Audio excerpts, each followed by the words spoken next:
नमस्कार आप सभी को। आशा है आप सभी कुशल मंगल होंगे, अपना समय अच्छा और शांतिपूर्वक व्यतीत कर रहे होंगे।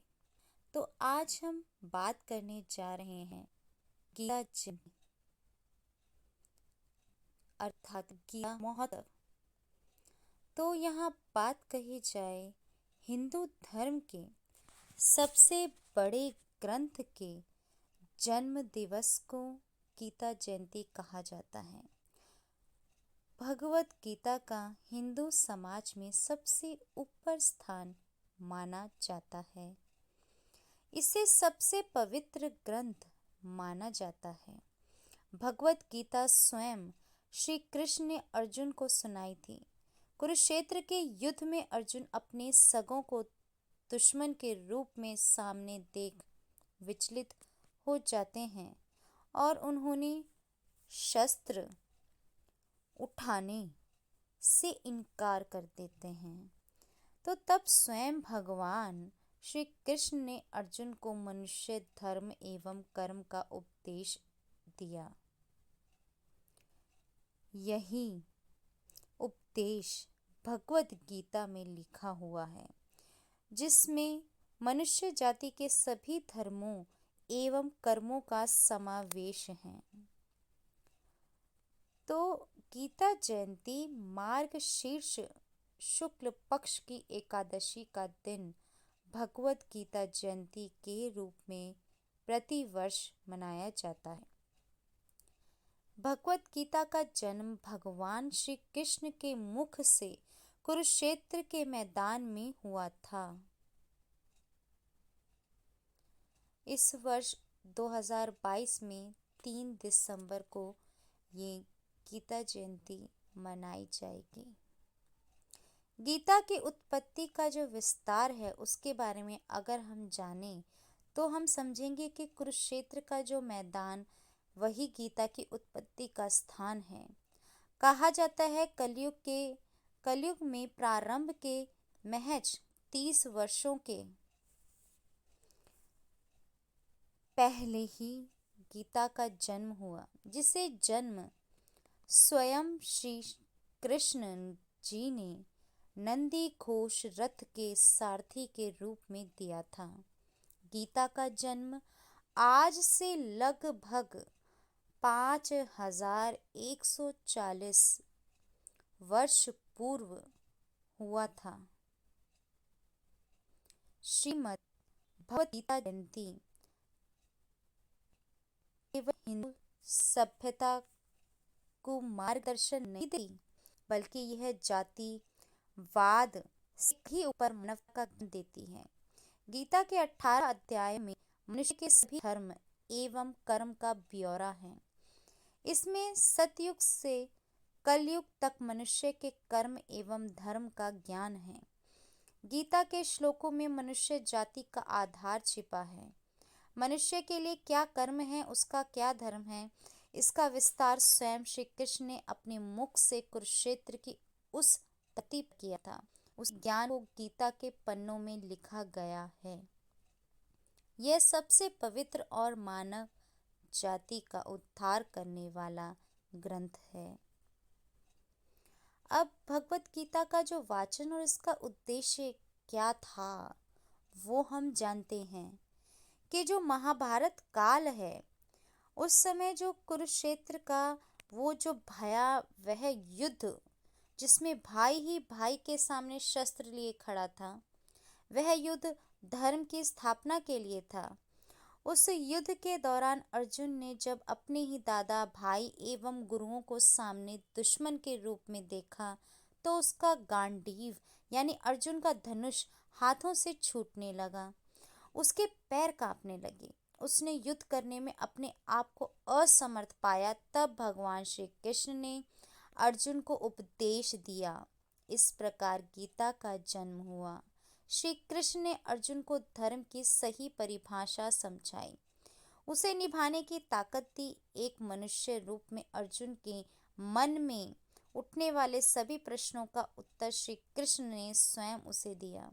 उसी का विस्तार भगवत गीता में समाहित है।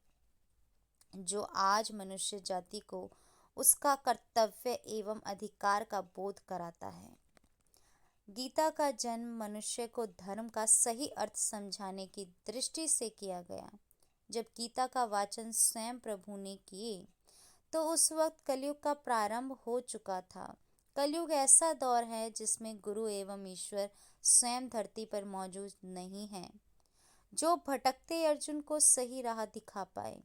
ऐसे में गीता के उपदेश मनुष्य जाति को राह प्रशस्त करते हैं। इसी कारण महाभारत काल में गीता की उत्पत्ति की गई। हिंदू धर्म ही एक ऐसा धर्म है जिसमें किसी ग्रंथ की जयंती मनाई जाती है। तो इसका उद्देश्य मनुष्य में गीता के महत्व को जगाए रखना है।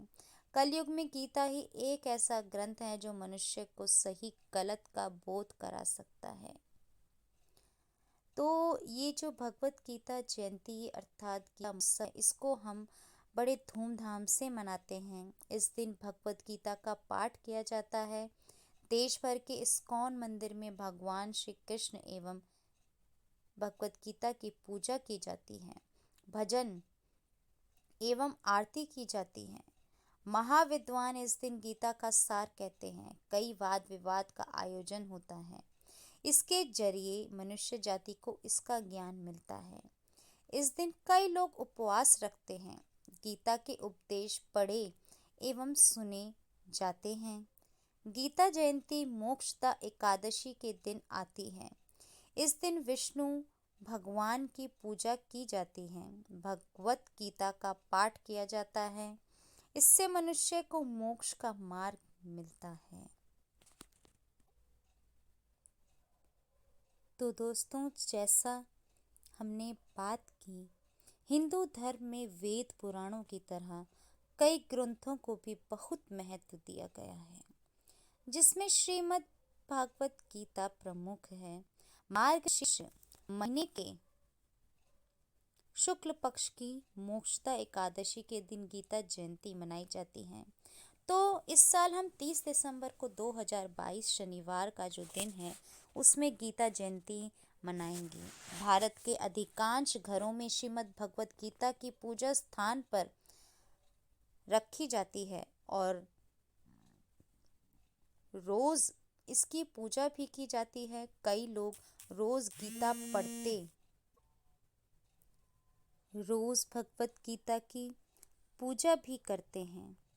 श्रीमद् भगवत गीता पूजा के स्थान पे रखी जाती है। कई लोग रोज गीता को पढ़ते हैं। वास्तु शास्त्र में भी घर में पूरे सम्मान के साथ श्रीमद् भागवत गीता रखना शुभ बताया गया है, लेकिन गीता को रखने में की गई कुछ गलतियां नुकसान का कारण भी बनती हैं। लिहाजा गीता जयंती के मौके पर घर में सही तरीके से गीता रखने के नियम जान लेना बेहतर होगा। तो इसमें यदि घर में श्रीमद् भागवत गीता रख रहे हैं तो घर की पवित्रता का विशेष ध्यान रखें। पवित्रता की समय समय पर यानी घर में समय समय पर साफ सफाई करते रहें। खास करके जहाँ गीता रखी हो वहाँ की सफाई और पवित्रता का ध्यान रखें। जिस कमरे में श्रीमद् भगवत गीता रखी हो वहाँ कभी भी जूते चप्पल पहनकर नहीं जाएं, ना ही चमड़े का कोई सामान रखें। घर में नॉनवेज, शराब जैसी तामसिक चीजें ना लाएं। ऐसा करना बहुत अशुभ फल देता है। कभी भी बिना स्नान किए गीता को स्पर्श ना करें, ना ही जन्म मृत्यु के समय लगने वाली सूतक के समय गीता को छुएं। यहाँ तक कि मंदिर में जहाँ गीता रखी हो उसकी सफाई भी स्नान करने के बाद ही करें। जरूरी हो तो सफाई के बाद फिर से स्नान कर लें। तो ये कुछ मुख्य बातें हैं जो हमें ध्यान रखनी चाहिए। आशा है इन सभी चीज़ों को आप जो भगवत गीता से जुड़े हैं, पढ़ रहे हैं, सुन रहे हैं, समझ रहे हैं, उसका ज्ञान जीवन में अमल कर रहे हैं तो ये बातें ध्यान रखेंगे। और ये जो मुख्य गीता का ज्ञान है, जो हमें आत्मा का और परमात्मा का ज्ञान देता है, इसको समझ के अपने जीवन में धारण करके आगे बढ़ते चले जाएंगे।